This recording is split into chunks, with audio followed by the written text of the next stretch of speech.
আচমকাই মেয়েটা ওর দিকে মুখ ঘোরায়। রাজার সাথে কয়েক মিলি সেকেন্ডের চোখাচোখি। রাজা ভ্যাবাচাকা খেয়ে যায়। ও যে এতক্ষণ ওকে লক্ষ্য করছিল সেটা কি বুঝে ফেললো? মেয়েটা একবার বাম হাত তুলে চোখের সামনে নেমে আসা এলোমেলো চুলগুলোকে ঠিক করে। এটা একেবারেই সামান্য ব্যাপার, প্রত্যেকটা মেয়েই করে, কিন্তু রাজার মনে হচ্ছে ও যদি করতে পারতো এটা কোনোভাবে। এইভাবে বেঞ্চে একটা থাপ্পড় মারে। এবারে ও সোজা হয়ে বসে, মেয়েটার দিকেই মুখ করে বলা যায়।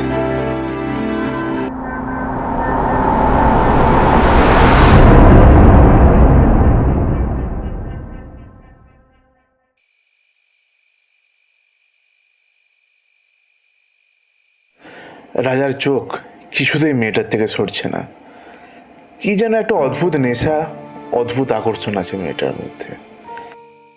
মেয়েটা ওর ফোন বের করে হাঁটুর উপর রেখে অন করে। ফোনের আলোটা যে খুব বেশি তাও নয়, খুবই সামান্য, তবে ওই সামান্য আলোটাই যেন মেয়েটাকে আরো মায়াবী করে তুলেছে। রাজা আবার অস্থির হয়ে ওঠে। মেয়েটা কি আর ওর দিকে তাকাবে না? সামনাসামনি নাই হোক, অন্তত দূর থেকেই যদি চোখের ইশারায়, বাক্য বায়, মনের ভাব, আবেগ, অনুভূতি এসব তো প্রকাশ করা যেতেই পারে।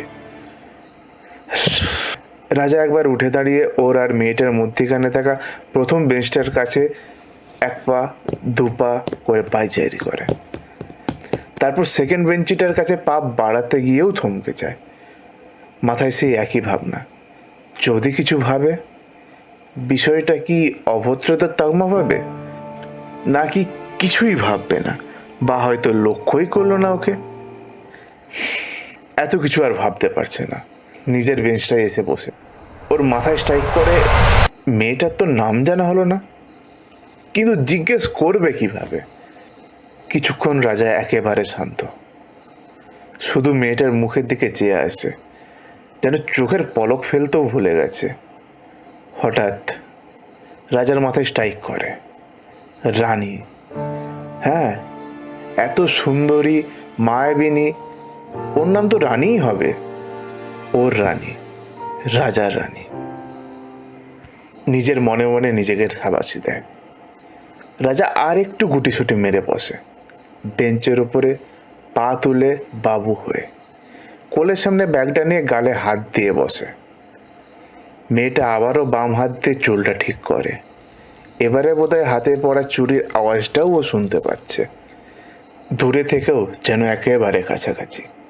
ঠিক কাছাকাছি নয়, মুখোমুখি বলা যেতে পারে। রানী যেখানটায় বসে আছে তার পেছনটা একেবারে সবুজে ঘেরা, অপরূপ দৃশ্য। চারপাশটা একেবারে নিশ্চুপ, শান্ত, মাঝে মাঝে মিষ্টি আওয়াজে পাখির গানও শোনা যাচ্ছে। এটাই হয়তো প্রেম বিনিময়ের উপযুক্ত স্থান। রানী বারবার আর চোখে রাজার দিকে তাকাচ্ছে, কিন্তু রাজা, ও যেন আজ কেমন একটা করছে। রানীর চোখের দিকে তাকাতেই পারছে না, কি যেন একটা ভাবছে। কিন্তু এটাই তো চেয়েছিল, এটাই তো ওর কল্পনা ছিল। মিষ্টি জ্যোৎস্না আলোয় রানীর দুটো গাল সামান্য লাল হয়ে উঠেছে, আর ওর ঢেউ খেলানো চোখ আর ওর ঢেউ খেলানো চুলটা চিকচিক করছে। তবে কিছু চুল সেই চোখের সামনে বারবার এসে ওকে বিরক্ত করছে। কিন্তু রানী আজ আর চুল ঠিক করছে না। ও যেন চাইছে রাজা নিজের হাতে চুলটা ঠিক করে দিক। রাজা একটা দীর্ঘশ্বাস নেয়, বুকে বল এনে রানীর ঠিক পাশে এসে বসে। ওদের দুজনের মধ্যে দূরত্ব এখন কয়েক ইঞ্চির। রাজার বুকটা ধরাস ধরাস করছে, যেন হাতটা এক্ষুনি বেরিয়ে আসবে। রানী মুচকি মুচকি হাসছে, বুকে বল এনে রাজার দুজনের দূরত্বটা আরো কিছুটা কমায়, কিন্তু কয়েক মিলিমিটারের দূরত্ব ঠিকই আছে।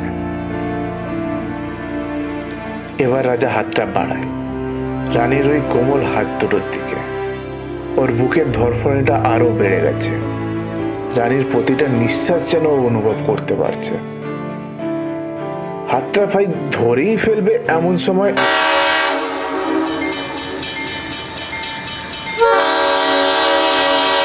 হঠাৎ একটা ট্রেনের আওয়াজ।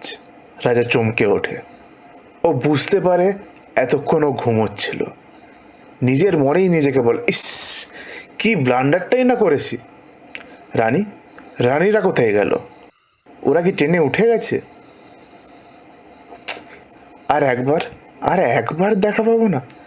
জাস্ট একবার।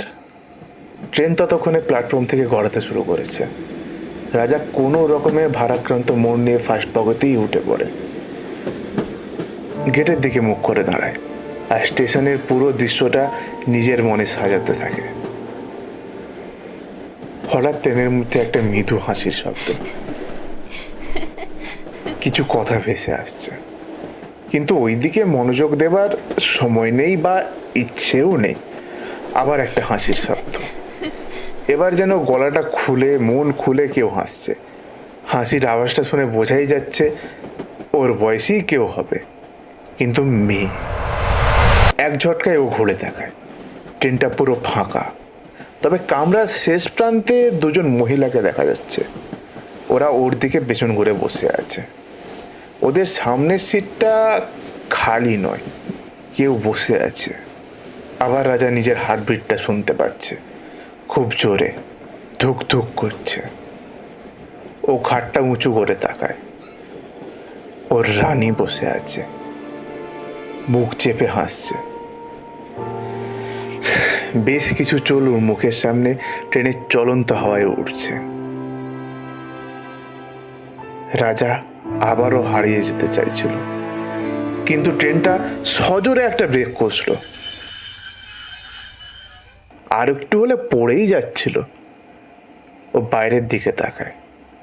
ওর স্টেশন এসে গেছে, নামতে হবে। কিন্তু মন, সে তো নামতে চায় না। আবার ট্রেনটা হর্ন দিল।